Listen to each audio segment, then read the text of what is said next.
Hi friends, welcome to our channel. ఈరోజు ఈ వీడియోలో మనం బియ్యం పిండితో చెక్క వడలు ఎలా ప్రిపేర్ చేయాలి అన్నది చూద్దాము. ఈ అప్పడాలు ఎలా ప్రిపేర్ చేయాలో తెలుసుకునే కంటే ముందుగా నా ఛానల్ని కనుక మీరు ఫస్ట్ టైం చూస్తున్నట్లయితే సబ్స్క్రైబ్ చేసుకోండి. అలాగే సబ్స్క్రైబ్ చేసుకున్న తర్వాత పక్కనే వచ్చే బెల్ ఐకాన్ని కూడా క్లిక్ చేయండి. అప్పుడే నేను చేసిన ప్రతి వీడియో నోటిఫికేషన్ మీకు వచ్చి నా కొత్త వీడియోలన్నీ మీరు మిస్ కాకుండా ఉండొచ్చు అనమాట. ఈ అప్పడాలు చాలా క్రిస్పీగా, నోట్లో వేసుకుంటే కరిగిపోయేలాగా టేస్టీగా ఉంటాయి. ఈ అప్పడాలు ఎలా ప్రిపేర్ చేశాను అన్నది చూసేద్దాం పదండి. ఇప్పుడు అప్పడాలు ప్రిపేర్ చేసుకోవడానికి స్టవ్ పైన ప్యాన్ పెట్టుకున్నాను. అందులో 1 గ్లాస్ నీళ్లు వేసుకున్నాను. సరిపడా సాల్ట్ వేసుకున్నాను. మూత పెట్టేసి ఈ నీళ్లు బాగా మరగనివ్వాలి. ఈ నీళ్లు మరిగిన తర్వాత ఇందులో మనం 1 గ్లాస్ బియ్యం పిండి వేసుకుని మిక్స్ చేసుకోవాలి. అంటే మనం 1 గ్లాస్ నీళ్లు పోసుకున్నాం కదా, దానికి 1 గ్లాస్ బియ్యం పిండిని వేసుకోవాలన్నమాట. అప్పుడు మనకి సరిగా సరిపోతుంది పిండి అనేది. ఆ పిండిని కొద్దిగా వేసుకుంటూ మిక్స్ చేసుకుంటూ వేసుకోవాలి. స్టవ్ను సిమ్లో పెట్టుకోవాలి. ఈ పిండి వేసి కలిపేటప్పుడు స్టవ్ను సిమ్లో పెట్టుకోవాలి.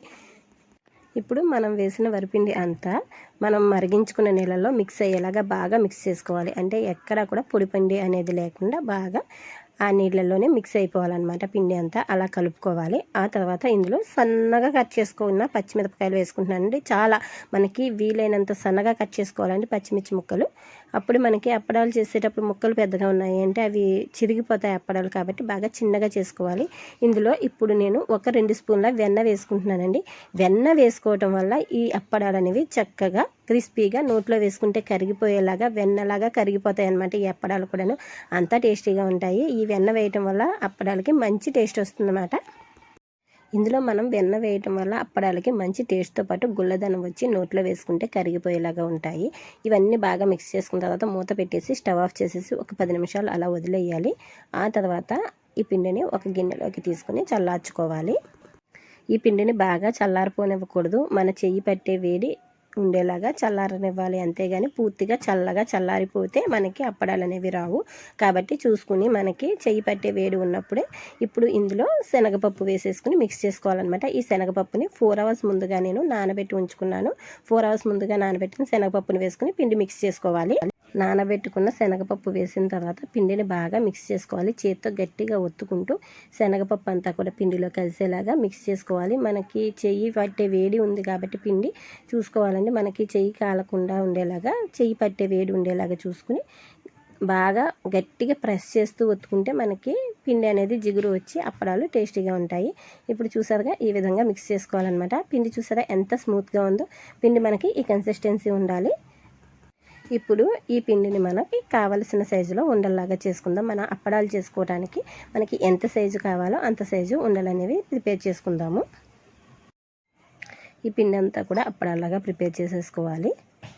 మీకు పచ్చిమిర్చి కావాలి అంటే మిక్సీలో వేసి గ్రైండ్ చేసుకుని కూడా వేసుకోవచ్చు. నేనైతే ముక్కలు కట్ చేసుకొని వేసుకున్నాను. అక్కడక్కడ ముక్కలు పచ్చిమిర్చి ముక్కలు తగులుతుంటే కారకారంగా టేస్టీగా ఉంటాయి కదా అని చెప్పేసి ముక్కలు మాత్రం వేసుకున్నాను. మీకు కావాలి అంటే పచ్చిమిర్చి పేస్ట్ చేసుకుని వేసుకోవచ్చు. చూసారుగా మనం ఇప్పుడు ఉండలన్నీ కూడా ప్రిపేర్ చేసేసుకున్నాము. వీటిని అప్పడాలాగా చేసుకోవాలన్నమాట. పూరి ప్రెస్ తీసుకున్నాను నేను. దాంట్లో ఒక కవర్ వేసుకుని ఆ కవర్ పైన కొద్దిగా ఆయిల్ రాసుకుంటున్నాను. ఇలా ఆయిల్ అప్లై చేసుకున్న తర్వాత మనం రెడీ చేసి పెట్టుకున్న పిండి ఉండని పెట్టుకుని ప్రెస్ చేసుకోవాలి లైట్గా. మనకి ఆల్రెడీ శనగపప్పు అవి వేసాం కాబట్టి గట్టిగా ప్రెస్ చేస్తే చిరిగిపోయే ఛాన్స్ ఉంటుంది. కాబట్టి గట్టిగా ప్రెస్ చేయకుండా జాగ్రత్తగా ప్రెస్ చేసుకోవాలన్నమాట. బాగా పలుచగా కాకుండా బాగా మందంగా కాకుండా సమానంగా ఉండేలాగా ప్రెస్ చేసుకోవాలి. ఎప్పడాన్ని చూసారా ఈ సైజు ఉండాలన్నమాట. చూసారా చక్కగా వచ్చింది అప్పడం. మరొక అప్పడం ప్రెస్ చేసుకుంటున్నా. ఇలా మనకి అప్పడాలన్నీ కూడా రెడీ చేసి పెట్టేసుకోవాలి. మనం అప్పడం రెడీ చేసుకున్న ప్రతిసారి కూడా ఆ కవర్కి ఆయిల్ అప్లై చేసుకుని ఆ తర్వాత మనం రెడీ చేసి పెట్టుకున్న పిండి ఉండని పెట్టుకుని దాన్ని ప్రెస్ చేసుకోవాలి. మనం అలా ఆయిల్ అప్లై చేయకపోతే పిండి కవర్కి అంటుకుపోయి అప్పడం సరిగా రాదనమాట. కాబట్టి ప్రతిసారి ఆయిల్ అప్లై చేసుకుని అప్పుడు అప్పడం ప్రిపేర్ చేసుకోవాలి. చక్కగా వచ్చేస్తున్నాయి చూసారా. ఈ విధంగా అన్నీ ప్రిపేర్ చేసి పెట్టుకున్నాను నేను. ఇప్పుడు వీటిని ఆయిల్లో వేసుకుని ఫ్రై చేసుకుందాము. ఆయిల్ బాగా కాగిన తర్వాత మనం రెడీ చేసుకున్న అప్పడాలను ఒకటొకటిగా వేసుకోవాలి. ఒక అప్పడం వేసిన తర్వాత అది కొంచెం పైకి తేలిన తర్వాత అప్పుడు రెండో అప్పడాన్ని వేసుకోవాలండి. వెంటనే వేసేయకూడదు. అలా ఒకసారే గబగబా వేసేసామంటే అప్పడాలు ఒకదానికొకటి అతుక్కుపోతాయి. కాబట్టి ఒక అప్పడం వేసిన తర్వాత అది కొంచెం వేగి పైకి తేలుతుంది కదా నూనెలో. ఆ తర్వాత మనం రెడీ చేసుకున్న రెండో అప్పడం వేసుకోవాలి. అప్పుడు మనకి అప్పడాలు ఒకదానికొకటి అతుక్కోకుండా చక్కగా పర్ఫెక్ట్గా వేగుతాయి. ఇప్పుడు స్టవ్ను మీడియం ఫ్లేమ్లో పెట్టుకుని 2 వైపులా ఈ అప్పడాలు గోల్డెన్ బ్రౌన్ కలర్ వచ్చే వరకు వేయించుకోవాలి. స్టవ్ను మీడియం ఫ్లేమ్లో పెట్టుకుని మధ్య మధ్యలో తిప్పుతూ ఈ అప్పడాలను జాగ్రత్తగా వేయించేసుకుంటే మనకి బియ్యపిండి అప్పడాలు అనేవి రెడీ అయిపోతాయి. వీటినే చెక్క వడలు అంటారు, పప్పు చెక్కలు అంటారు. మేమైతే వీటిని అప్పడాలు అంటాము. ఏదైనా అనొచ్చు, ఏదైనా కానివ్వండి. ఇది సూపర్ టేస్టీగా ఉంటుందన్నమాట. ఇవి మీ ఇంట్లో కూడా ట్రై చేసి టేస్ట్ చేయండి. ఆ తర్వాత టేస్ట్ ఎలా ఉంది అన్నది మాకు తప్పకుండా కామెంట్ చేయండి. అలాగే ఈ వీడియో మీకు నచ్చితే తప్పకుండా లైక్ చేయండి, షేర్ చేయండి, అలాగే కామెంట్ చేయండి. ఇటువంటి మరిన్ని tasty and simple and healthy recipes కోసం నా ఛానల్ని తప్పకుండా సబ్స్క్రైబ్ చేసుకోండి. సబ్స్క్రైబ్ చేసుకున్న తర్వాత పక్కన వచ్చి బెల్ ఐకాన్ని కూడా క్లిక్ చేయండి. అప్పుడే నేను చేసిన ప్రతి వీడియో నోటిఫికేషన్ మీకు వచ్చి నా కొత్త వీడియోలన్నీ మీరు మిస్ కాకుండా ఉండొచ్చు అన్నమాట.